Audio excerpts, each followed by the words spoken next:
Hello, it's Tom Donald from the London Contemporary School of Piano. Today, we're going to talk about making the chord progression 1-5-6-4 interesting.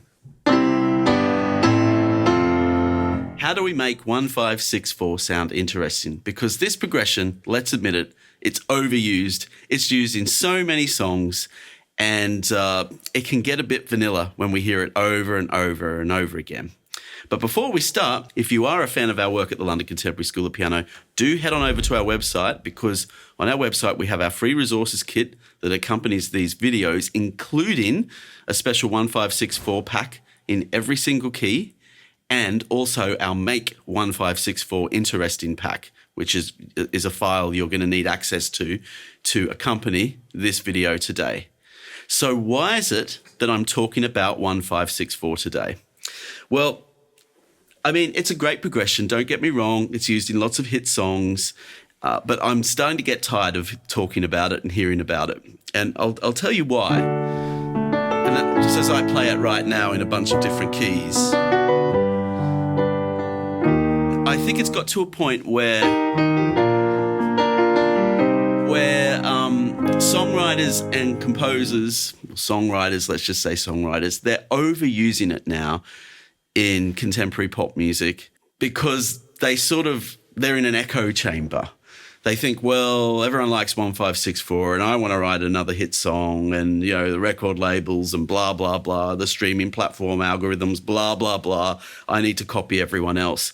And, you know, you can turn on commercial radio if you even listen to commercial radio, or you can just turn on like some random, you know, Spotify stream or something. You will hear that progression within seconds.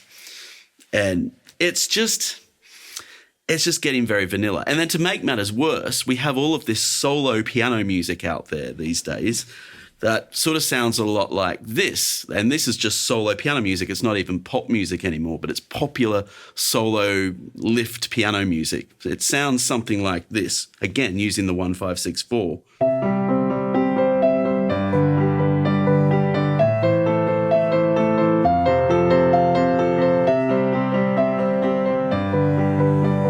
And there are hours and hours and hours of this music on Spotify and Apple Music, just taking over the algorithm, almost like a cancer of some sort. There's just too much of it. It's just this vanilla, dead piano music. And I'm just going to take a bit of a stand on this. There's too much of it, and we need to make it more interesting. Now, don't get me wrong. This is great for theory. Learning 1-5-6-4, learning how to find it objectively on the piano in its positioning is really, really helpful. But let me give you a really good tip. It doesn't matter if you're a beginner to piano, if you're really, really new to piano, and if you've got very little musical experience. Good taste doesn't cost anything. Good taste doesn't even require extra experience necessarily. So today I'm going to show you some nice tricks and some nice techniques that will give you more taste in your playing and a bit more sophistication than the hours of endless music out there that just overuses this chord progression. And don't even get me started. All of these learn piano in 10 days, you know, things you see on the internet. What they mean is like, I'm just going to show you how to play 1-5-6-4, and because a whole bunch of songs do it, isn't that so cool? Well, yeah, to an extent it is quite cool, and it's a good party trick. But there's more to music than just a couple of party tricks. So let's get started.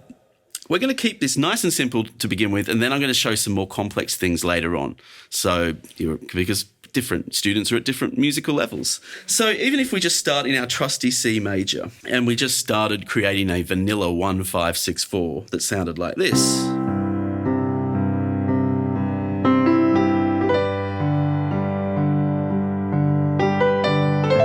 Even I'm going to admit this has some value, because it just teaches us to find some shell voicings in the left hand of the fifth and the octave, find our triads in the right hand, and to find our position in the scale. All very helpful, good for training our ear.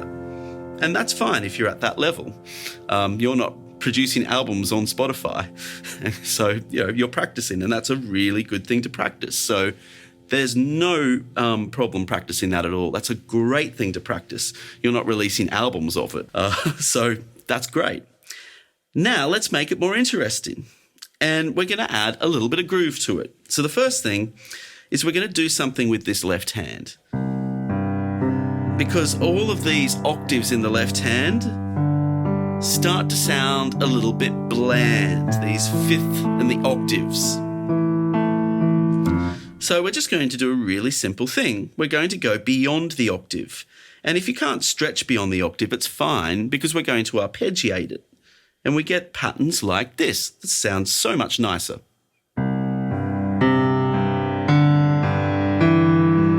Can you see what I did there? I did the octave, the ninth, and the 10th. Now I'll apply it to the progression.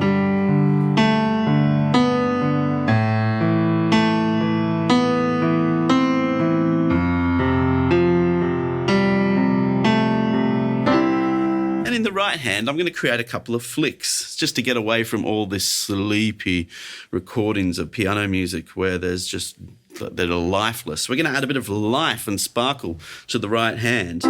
So going to just flick in the suspended second on the chord. Adds a little bit of feel into it now.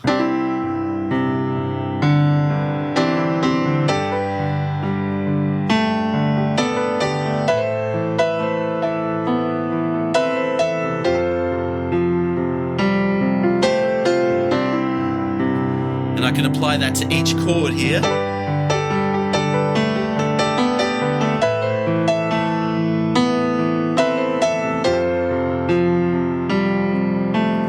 So despite the fact this progression is totally overused in modern music, at least we're doing some things on it with the piano to make it feel a bit more authentic, just by adding those flicks in the right hand. It's much more interesting than something like this. Now,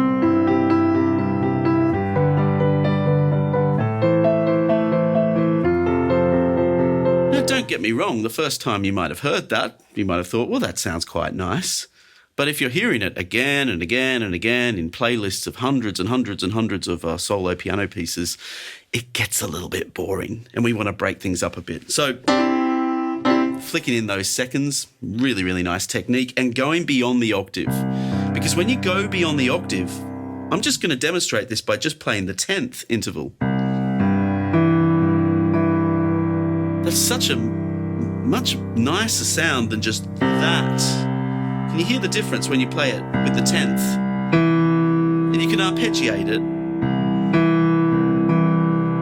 It's got so much more dimension to it. It's almost like a three-dimensional sound.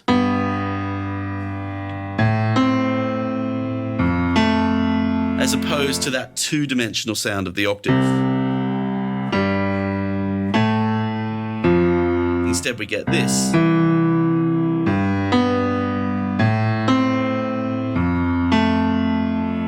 So that's really nice. Just a couple of other simple things we can do is add some groove to it. And groove is something that's missing in so many people's piano playing. They don't think about groove. What exactly is groove? Well, groove can be something as simple as a repetitive rhythm. So I'm going to show you a groove that I teach in our Groove Mastery course, which you can buy, by the way, for a mere $25 or £20. You can get our Groove Mastery program, which has really powerful templates of grooves you can add to simple progressions like this. So if you like our work and you want to support our work more, you can do that. And you're making a great investment in your playing as well. But I'm going to show you one of the grooves that is from our Groove Mastery program. And it's just a dotted rhythm. Let's change keys, switch things up a bit. We'll put this into F major. So what's a 1, 5, 6, 4 in F major is F, C, D minor, B flat. So 4 nice chords there. Now, let's add this nice dotted rhythm to it. It's a very simple groove, the dotted rhythm. All it is this.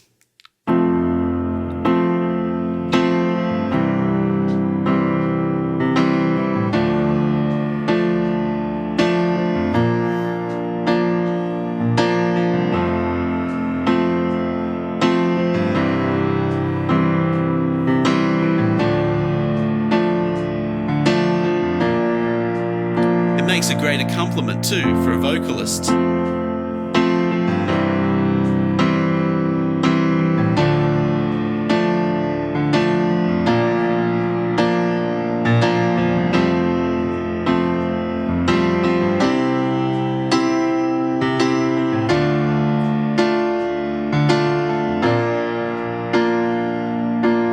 Across those 4 beats in the bar, 1, 2, 3, 4. I'm just adding that little push from the dotted rhythm, adding that syncopation.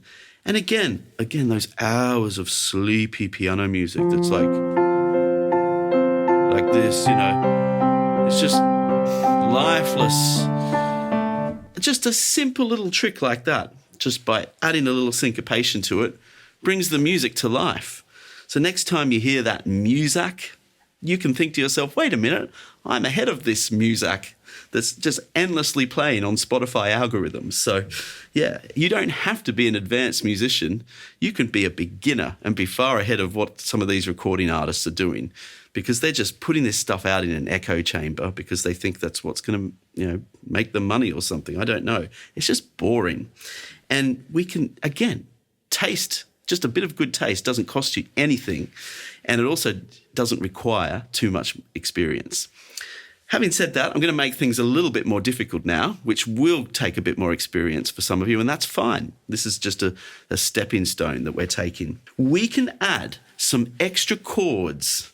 We can add some extra chords to our 1, 5, 6, 4 to make it just really, really sing. And if you're a songwriter and you're using too many 1, 5, 6, 4s, or you're using them by accident, because, it just slips into our consciousness, try some of these, you can have them. They're yours. You can have some of these chord extensions to just give it more life. So let me demonstrate in C major, and then we'll put this into a whole bunch of different keys. And we've got this in our resources kit. It's the 1, 5, 6, 4. Make it interesting lead sheet, and we're gonna make it interesting now. So rather than doing this 1, 5, 6, 4, we're gonna put some passing chords in there. The first thing we're gonna do is we're going to go to the G major, but have the B in the bass, like that. And what that achieves is a nice stepwise motion, like it's just stepping down. Because then we get to the 6, it's just here. But now we're going to add a passing chord to that as well. So we're going to go to the G major, but what's another chord we could use that has a B in it, so we can keep the B in the bass? Well, here's a really nice one. What about an E major chord? Now that spices things up a little bit. And let's turn that E major chord into a dominant 7. I can play it in different inversions. Here are the notes from the E major as a dominant 7. So then we've got this then.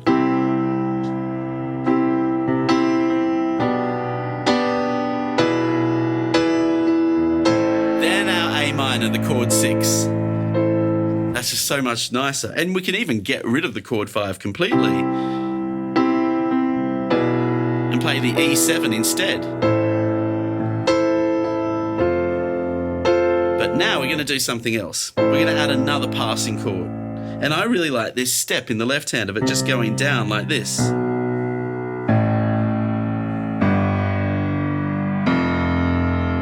So what we're going to put here is another dominant 7. We're going to put a C7. So let's try these chords for size now.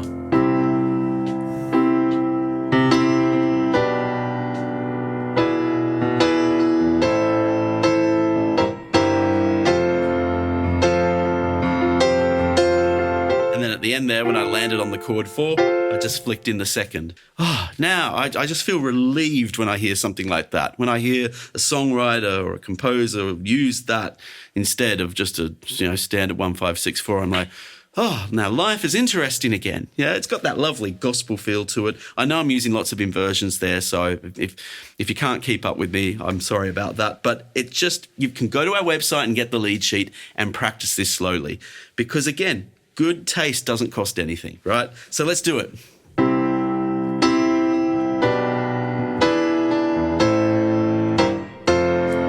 add another passing chord. I just can't help myself. I'm going to have the F, and I'm going to put the G in the left hand to lead us back to the C to repeat the progression. Okay, let me do this nice and slowly.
See why you need our resources kit, right?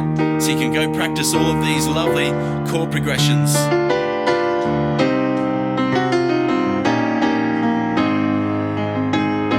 A major.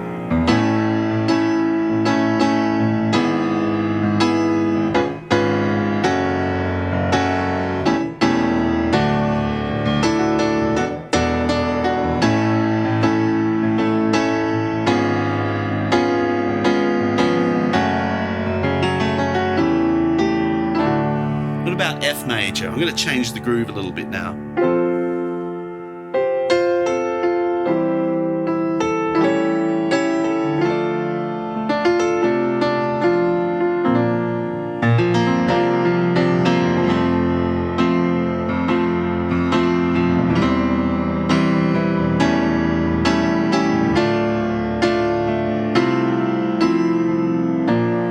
Now there I added an F major 7 instead of an F dominant 7, and it worked just as nicely, just a different type of sound.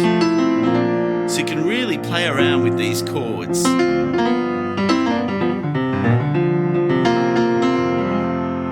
And that's one final thing we're going to do to make 1564 interesting, is we're going to add some blues to it.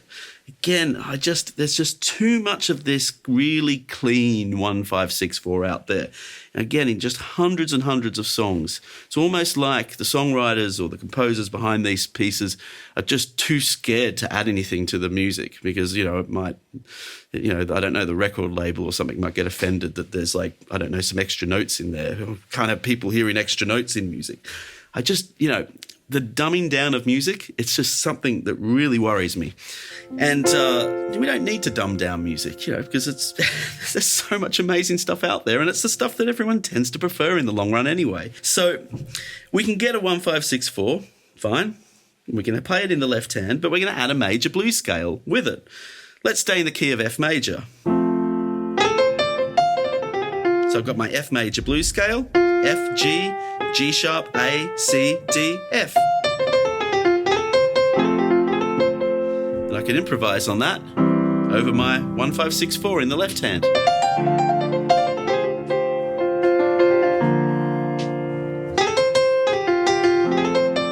And bring the soul back to the music. Again, none of this soulless 1564.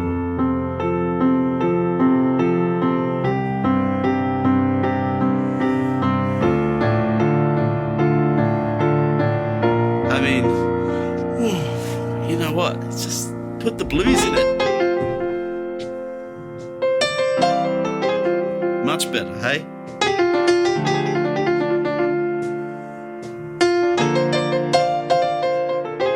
Head on over to our website, contemporaryschoolofpiano.com. You can learn about our Groove Mastery program. Another way you can bring your chords to life is with groove.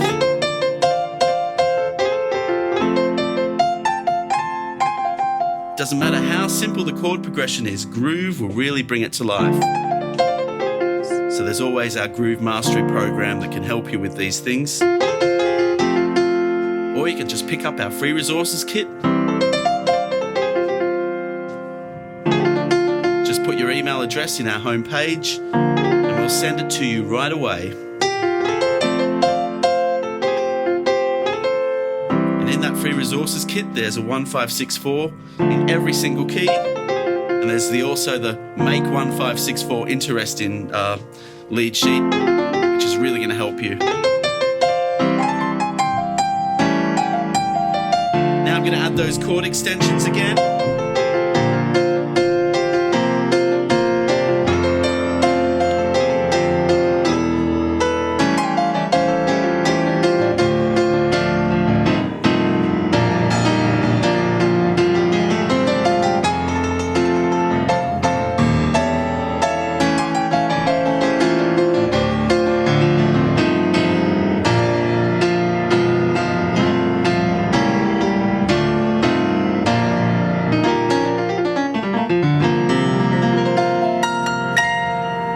So go get some practice in, and remember, enjoy yourself.